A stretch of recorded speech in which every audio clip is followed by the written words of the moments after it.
بسم الله الرحمن الرحيم عن ابي هريره رضي الله تعالى عنه قال قال رسول الله صلى الله تعالى عليه وسلم والذي نفسي بيده لوددت اني اقتل في سبيل الله ثم احيا ثم اقتل ثم احيا ثم اقتل ثم احيا ثم اقتل رواہ البخاری۔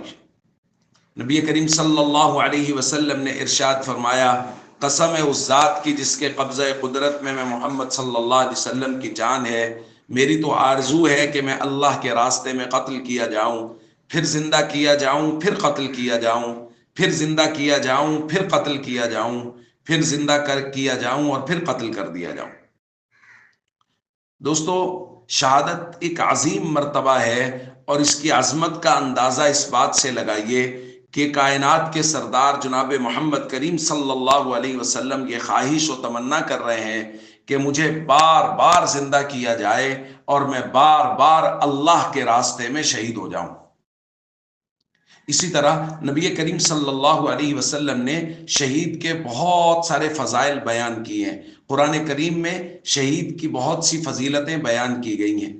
نبی کریم صلی اللہ علیہ وسلم کی حدیث کے مطابق حضور علیہ الصلوۃ والسلام نے فرمایا، یغفر للشہید عند اول دفعۃ من دمہ، اس کے خون کے پہلا قطرہ گرنے کے وقت اس کے تمام گناہ معاف کر دیے جاتے ہیں، جنت میں اعلیٰ مقام عطا کر دیا جاتا ہے، عذاب قبر سے نجات دے دی جاتی ہے، قیامت کی ہولناکی سے امن دے دیا جاتا ہے، شہید کے سر پر قیامت کے دن عزت اور وقار کا تاج رکھا جائے گا، اس کے رشتہ داروں میں سے 70 رشتہ داروں کی شفاعت کا حق شہید کو دیا جائے گا اور جنت میں بغیر حساب و کتاب کے شہداء کو داخل کیا جائے گا۔ یہ عظمت ہے شہداء کی اور یہ فضیلت ہے شہداء کی۔ یہ معرکہ اور اس سے پہلے جتنے بھی شہداء ہیں، شہداء غزہ ہیں، فلسطین کے شہداء ہیں، پوری دنیا میں جو مسلمان مظلومانہ طریقے سے شہید کیے جا رہے ہیں، اور خاص طور پہ یہ جو 3-4 دن سے ایک سلسلہ چل رہا ہے، اور سب سے پہلے جو میزائل داغے گئے اور اس کے اندر جو بچے، جو عورتیں، بوڑھے، نوجوان شہید ہوئے، وہاں سے لے کے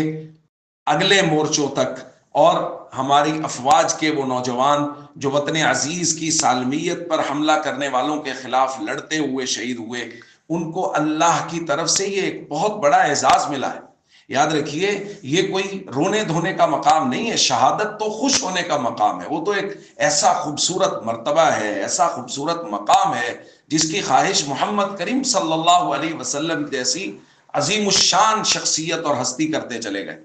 اس لیے جب ہمارے اعزاء اقربا میں سے، ہمارے دوستوں میں سے، ہمارے کولیگز میں سے اگر کوئی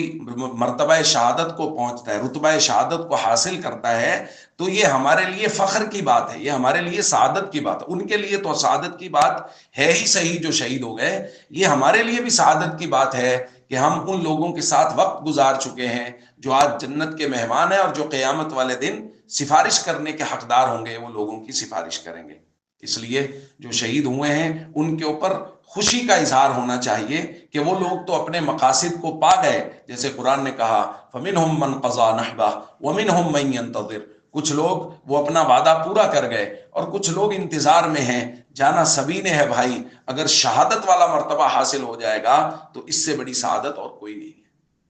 السلام علیکم ورحمۃ اللہ وبرکاتہ۔